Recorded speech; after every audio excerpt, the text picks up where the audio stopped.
Assalamualaikum warahmatullahi wabarakatuh. Apa kabar teman-teman semuanya? Semoga semua dalam keadaan sehat walafiat ya.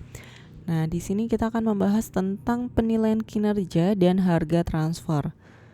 Apa sih penilaian kinerja? Apa sih ukurannya? Nah, pengukuran kinerja pusat investasi ini khususnya untuk pusat investasi itu dilakukan dengan menghubungkan laba yang dihasilkan dengan aset yang digunakan untuk menghasilkan laba tersebut. Cara pengukurannya adalah berdasarkan laporan laba rugi, variabel dan absorpsi, terus berdasarkan return on investment dan residual income. Nah, kalau berdasarkan laporan laba rugi, variabel dan absorpsi, jadi pengukuran biaya variabel ini disebut juga perhitungan biaya langsung, hanya membebankan biaya manufaktur variabel ke produk. Jadi biayanya meliputi bahan baku langsung, tenaga kerja langsung, dan overhead variabel.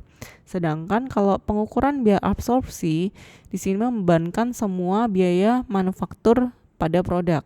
Jadi ada biaya langsung, biaya tenaga kerja langsung, overhead variabel, dan overhead tetap. Nah, ini tadi. Terus biaya produk per unitnya ini merupakan dasar bagi perhitungan HPP. Jadi metode perhitungan biaya variabel dan absorpsi ini dapat mengakibatkan angka laba bersih yang berbeda karena biaya yang dihitung itu kan antara biaya absorpsi dan variabel itu berbeda komponennya. Nah, perbedaan tersebut terjadi karena jumlah overhead tetap yang diakui sebagai biaya pada kedua metode. Kemudian yang kedua, ada return on investment. Adalah salah satu cara mengaitkan laba operasi dengan aktiva yang digunakan. Adalah dengan menghitung pengembalian atas investasi, yaitu laba yang diperoleh untuk setiap dolar investasi. Jadi ROI ini sama dengan rumusnya laba operasi dibagi aktiva operasi rata-rata. Terus juga kalau cara menghitung ROI dengan memisahkan rumusnya dalam margin perputaran, itu adalah ROI sama dengan margin dikalikan perputaran. Keunggulan dan kelemahannya, untuk keunggulan ROI sendiri ini adalah mendorong manajer untuk fokus pada hubungan antara penjualan, beban, dan investasi, dan lebih fokus pada efisiensi biaya, kemudian juga pada efisiensi aktiva operasi. Tapi kelemahannya ini mengakibatkan fokus yang sempit pada profitabilitas divisi dengan mengorbankan profitabilitas seluruh perusahaan. Jadi lihatnya cuma untung divisinya sendiri, tapi tidak melihat keuntungan di semua secara perusahaan secara utuh gitu. Nah, terus yang kedua untuk kelemahannya itu juga lebih mendorong manajer itu untuk fokus pada jangka pendek dan mengorbankan kepentingan jangka panjang.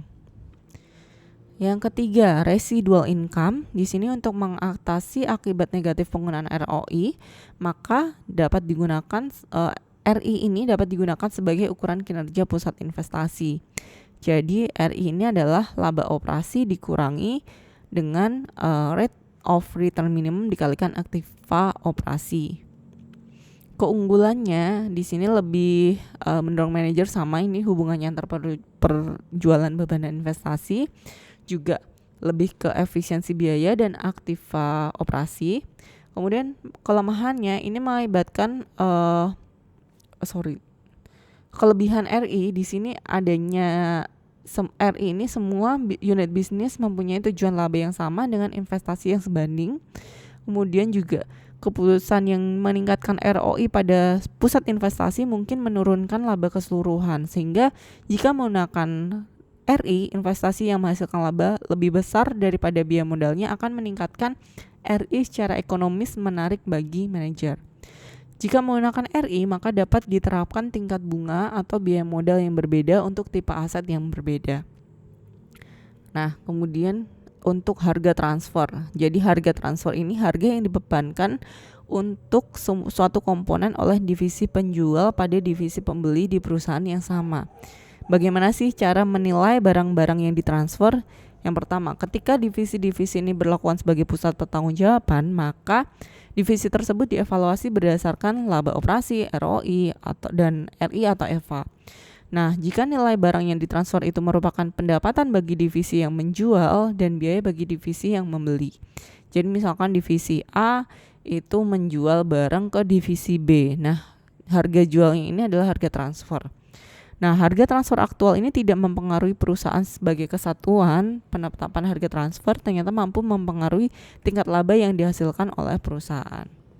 Walaupun tidak mempengaruhi harga transfer ini tidak mempengaruhi secara satu perusahaan, tapi mungkin ada selisih. Misalkan harga transfer dari divisi A ke divisi B ini ada labanya misalkan 50 rupiah per unitnya. Nah, ini akan mempengaruhi laba yang dihasilkan oleh perusahaan gitu.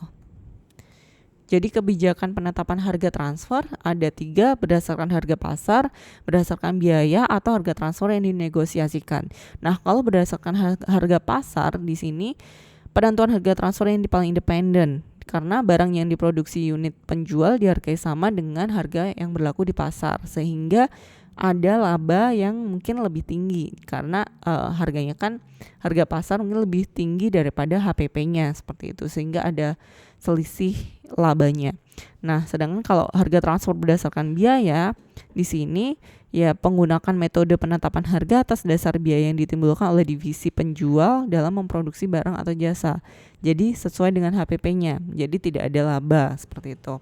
Atau harga transfer yang dinegosiasikan. Misalkan dalam ketiadaan harga, beberapa perusahaan itu memperkenankan divisi dalam perusahaan yang berkepentingan dengan harga transfer untuk menegosiasikan harga transfer yang diinginkan. Jadi udah sesuai dengan kesepakatan per divisinya.